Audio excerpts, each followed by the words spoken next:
Good morning children. ఈరోజు మనము 10th lesson ఇది ఒక పోయం ఇవ్వడం జరిగింది. ఇక్కడ కవితా పాటు ప్రాతకాల్ అనే లెసన్. ఆ లెసన్ గురించి మనము ఈరోజు ఎక్స్ప్లెయిన్ చేసుకుందాం.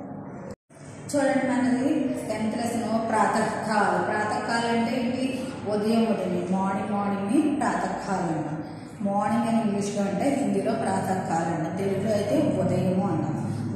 ఉదయాన్నే ప్రకృతిలో ఉన్న చెట్లు అయితేనేమివ్వండి, పక్షులు అయితేనేమివ్వండి, ఇవన్నీ ఎలా ఉంటాయి ఏంటి ఈ ఉదయాన్నే అనేసి ఈ పోయంలో మనకి ఇవ్వడం జరిగింది. దాన్ని ఫస్ట్ నేను చదివి తర్వాత ఎక్స్ప్లెయిన్ చేస్తాను. చూడండి ఒకసారి.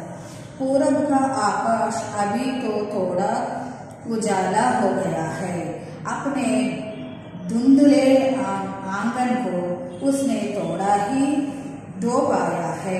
ठंडी ठंडी हवा चली, अब कलियां खुशो चटक रही है। जाग उठे हैं पंछी सारे, चिड़िया भी तो फुदक रही है। लाल हो गए बादल सारे, जो धुंधले से पड़े हुए थे। गाने लगे वे झूम कर तरवर, जो अब तक चुप खड़े हुए थे। लाल सुनहरी किरणों भी तरुओं के ऊपर उतर पड़ी है। आगे बढ़कर तुम्हें झाड़ने आंगन में लो आज पड़ी है। उठकर उनसे हाथ मिलाओ, उनके स्वागत में तुम गाओ। हुआ सवेरा प्यारे बच्चों, 9 दिन का आनंद मनाओ। మనం ఇప్పుడు దీని మీనింగ్ ఎక్స్ప్లెయిన్ చేస్తాం. పూరబ్ కా ఆకాశ్ అభి తో తోడా ఉజాలా హో గయా హై. మనకి సూర్యుడు ఎక్కడ ఉదయిస్తాడో, తూర్పును ఉదయిస్తాడు కదా. మనం ఇక్కడ పూరబ్ అంటాం. మనకి ఈస్ట్ వెస్ట్ నార్త్ సౌత్ దిక్కులు ఉన్నాయి కదా. మనకి సూర్యుడు ఎటు ఉదయిస్తాడు? ఈస్ట్న ఉదయిస్తాడు, తూర్పున కదా. పూరబ్ కా ఆకాశ్ అభితో తోడా ఉజాలా హో గయా. ఇప్పుడే కొంచెం వెలుతురు వచ్చిందండి తూర్పు దిక్కుగా. ఆ వెలుతురు దేని వల్ల వస్తుంది? సూర్యుడు ఉదయిస్తుండగా వస్తుంది కదా కొంచెం వెలుతురు. ఇక్కడ మనకి కవి అలా చెప్పడం జరిగింది. చూడండి నెక్స్ట్ లైన్లో, అపనే ధుంధులే ఆంగన్ కో ఉస్నే తోడా హీ దో పాయా హే. అంటే తన యొక్క చుట్టుపక్కల ప్రాంతం అంతా, మన హౌస్ మన ఇంటికి చుట్టుపక్కల ప్రాంతం అంతా ఎలా ఉంటుంది? పొద్దున్నే కొద్దిగా వెలుతురు వస్తూ ఉంటుంది సూర్యుడు ఉదయించగానే. అలాగే ఇక్కడ కూడా అస్పష్టమైన వెలుతురు వస్తూ ఉంది. అప్పుడే సూర్యకిరణాలు, సూర్యుడు పైకి వస్తూ సూర్యకిరణాలు బయటకు వస్తూ ఉన్నాయని చెప్తున్నాడు. ठंडी ठंडी हवा चली, अब कलिया खुश हो चटक रही है. ఇప్పుడే ठंडी ठंडी అంటే ఏంటి? చల్లటి, కూల్ అంటే చల్లదనం, చల్లటి గాలులు ఇప్పుడే వీస్తున్నాయంట. వీస్తూ ఉండడంతో కలియా అంటే ఏంటి? మొగ్గలు.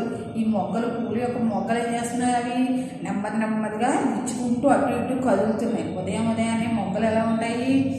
అవి నెమ్మదిగా విడుస్తూ ఉంటాయి.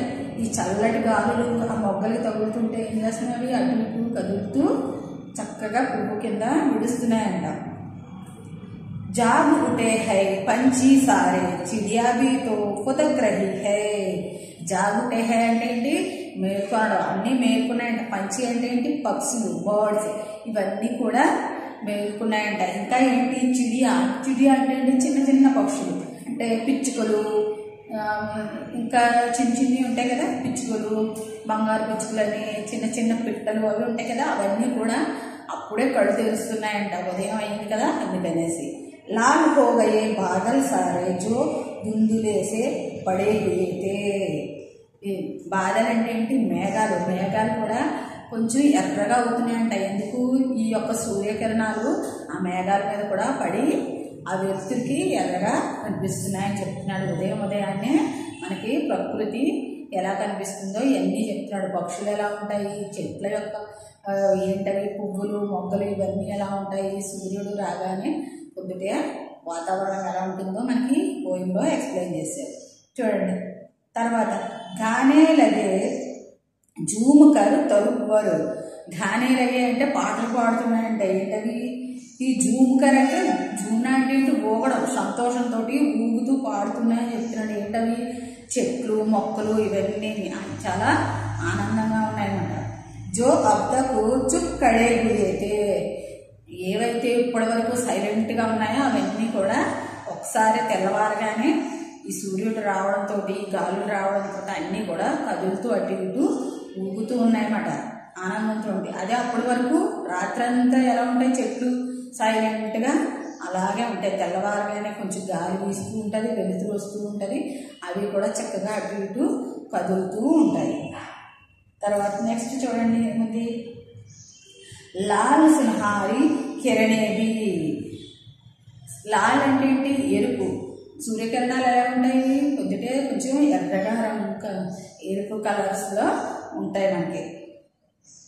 తరువుకే ఊపర్ ఉత్తర్ పడి హే. ఈ కిరణాలన్నీ ఎక్కడ పడుతున్నాయంట, ఈ ఎర్రటి కిరణాలన్నీ. తరువు అంటే ఏంటి, చెట్లు, మొక్కలు, పాదులు, వీటిలన్నింటి మీద ఈ కిరణాలు అనేవి పడుతున్నాయంట. ఆగే బడికర్ తుమ్హే జాగ్ని ఆంగన్ మేలో ఆజ్ కడి హే. నువ్వు కూడా లెగు, నిన్ను కూడా లేపడానికి ఇవన్నీ కూడా మనకి. ఆంగన్ అంటే ఏంటి, మన గుమ్మం ముందు ఉండే ప్రాంతాన్ని మనం ఆంగన్ అంటాం. ఆంగన్లో ఇవన్నీ సూర్యకిరణాలు ఇవన్నీ కూడా మనకి వచ్చి ఉన్నాయంట, మనల్ని కూడా మేలుకొల్పడానికి.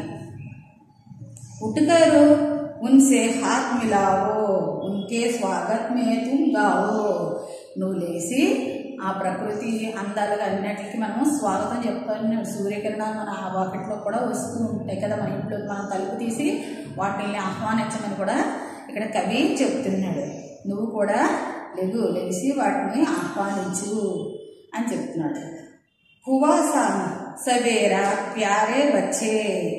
హువా సవేరా అంటే ఉదయం అయ్యింది, లెగండి పిల్లలందరూ అని చెప్తున్నాడు. మార్నింగ్ అయిపోయింది, లెగండి పిల్లలందరూ అని చెప్పి చెప్తున్నాడు. బచ్చే అంటే పిల్లలు, చిల్డ్రన్స్.